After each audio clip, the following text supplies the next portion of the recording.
Hello, Linda LaForge here. I've got a tip for artists who are, or new artists who are learning to use projectors and projecting their new art onto canvases or their new designs.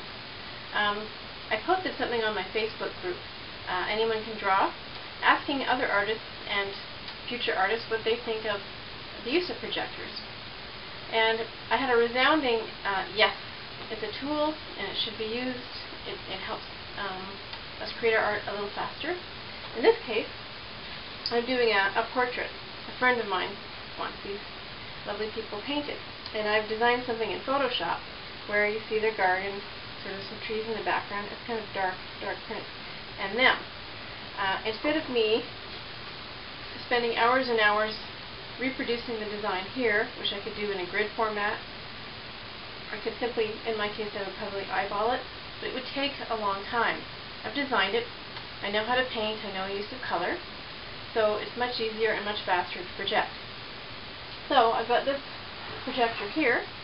I've got the smaller image size to go underneath it, so I can place it and tape it, and I can project it on my canvas.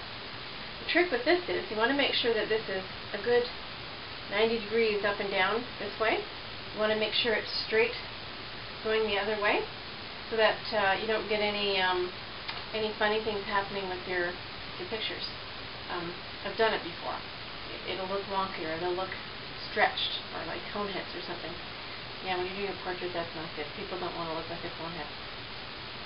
So I'm going to shut the lights off, and I'm going to project something, and then once I'm done that, because it'll be too dark, you won't see me filming it, I'll show you a quick look of what the lovely artwork looks like when it's projected, and you'll really see why you still need to have some artist skill even when you project. It's kind of like Cole's notes or quick hand. You have to understand what you meant when you were kind of sketching it out. Another note, if you're using oil paint, don't use pencils, because it'll just get pushed around with your oil. It's also not great to use pencils underneath acrylics. Something to do with the chemistry of the lead and the paint. So, we're going to turn the lights off. Well, this is what the outline of my design, the future painting, looks like after I've projected it onto the canvas. You can see I've got my reference pictures, the one that I've designed, one of the ones I used for the design, and the picture I used in the design of their garden. That way I've got some different slight references, and I can put it all together a little more accurately.